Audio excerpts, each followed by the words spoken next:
প্রিয় স্বজনহারা পরিবারের সদস্যবৃন্দ, ১.৫ শতকেরও বেশি সময় ধরে ফ্যাসিবাদ বিরোধী আন্দোলনের তীব্রতা কখনো কখনো হয়তো কিছুটা স্তিমিত হয়েছে, কিংবা আন্দোলন কখনো তুঙ্গে উঠেছে, এবং এই আন্দোলন করতে গিয়ে বছরের পর বছর ধরে অসংখ্য গুম খুন করে অপহরণ, মিথ্যা মামলা, হয়রানি, নির্যাতনের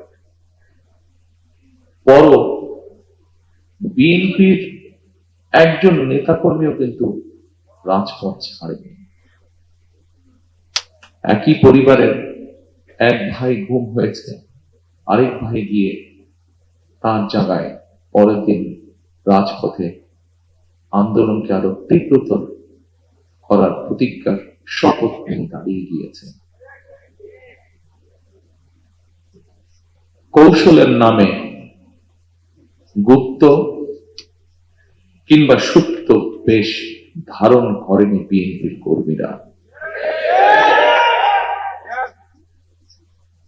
আমি বিশ্বাস করি, দৃঢ়ভাবে বিশ্বাস করি, যে দলের নেতাকর্মীরা অন্যায়ের বিরুদ্ধে এ ধরনের আপোষহীন ভূমিকা রাখতে পারে, সেই দলের বিরুদ্ধে ষড়যন্ত্র কিংবা অপপ্রচার চালিয়ে কেউ এই দলকে দমন করে রাখতে পারবে না, ইনশাআল্লাহ।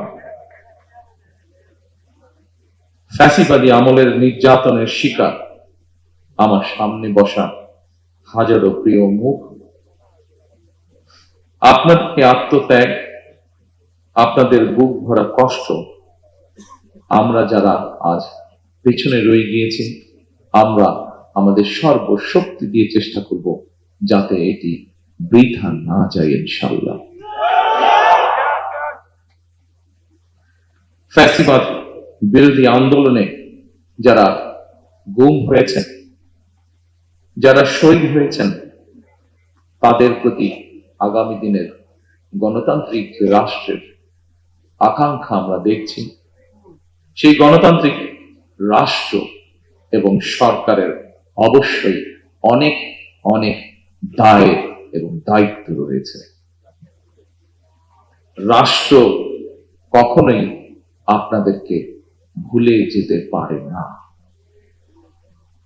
সকল শহীদদের আত্মত্যাগকে জনমনে স্মরণীয় করে রাখতে আগামী দিনে বিএনপি কিছু পরিকল্পনা গ্রহণ করেছে।